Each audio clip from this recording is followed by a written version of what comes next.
Welcome to Surgery Squad's virtual limited open carpal tunnel release surgery. I'm Dr. Jeff, and I will be guiding you through the procedure today. Carpal tunnel syndrome is characterized by a tingling numbness or pain in your hand, and sometimes forearm. It develops due to the swelling of a ligament in the wrist known as the transverse carpal ligament. The swelling of the transverse carpal ligament creates pressure on the median nerve in your wrist. This nerve is responsible for supplying feeling and movement to various parts of the hand. Performing repetitive motions with the hand or wrist over a long period is the main cause of carpal tunnel syndrome, and the condition is more commonly seen in women than men. Researchers have also discovered that other medical problems such as alcoholism, arthritis, diabetes, obesity, and infections could also lead to carpal tunnel syndrome. Today we'll be operating on a patient who has been diagnosed with carpal tunnel syndrome after experiencing numbness and weakness in the palm of his hand and thumb. Now let's put on our gloves and get started. The limited open carpal tunnel release surgery is performed using a local anesthetic that numbs the carpal tunnel area of the hand and wrist. If a patient is nervous or uncomfortable, I'll sometimes use a sedative as well. A sedative is a drug given through an IV that places the patient in a dreamlike state. However, our patient today will only receive the local anesthetic. Go ahead and get the operating area numb.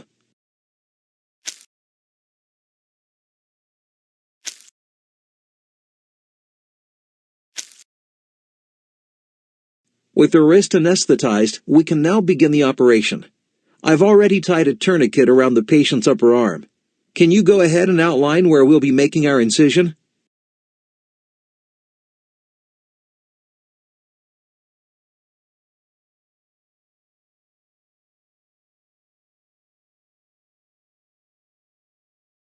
Looks good to me. We'll be making a 3/4-inch incision at the intersection of those lines.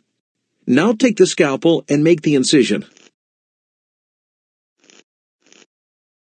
Nice! I couldn't have done it better myself. Now we'll spread the incision wider to expose the transverse carpal ligament.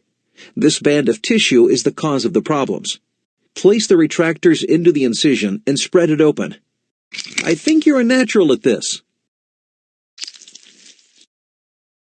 With the transverse carpal ligament exposed, I'll need you to slip a carpal tunnel guide into the incision.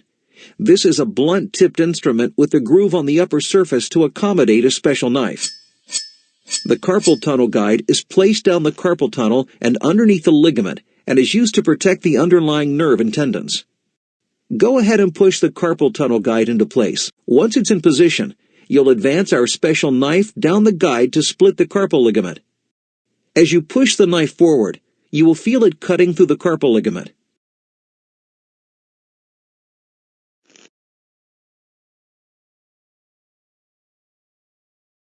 Perfect! With the transverse carpal ligament cut, the median nerve is no longer inflamed. Now we can begin to clean and close the incision. Go ahead and irrigate the wound. When you're finished, I'll release the tourniquet, allowing blood to flow back into the hand. Great! Now you'll close the wound using non-absorbable sutures.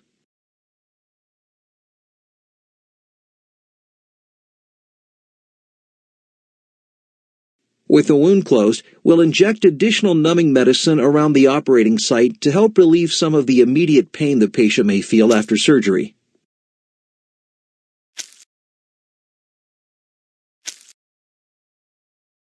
And lastly, we'll place a small dressing over the wound to absorb any residual blood.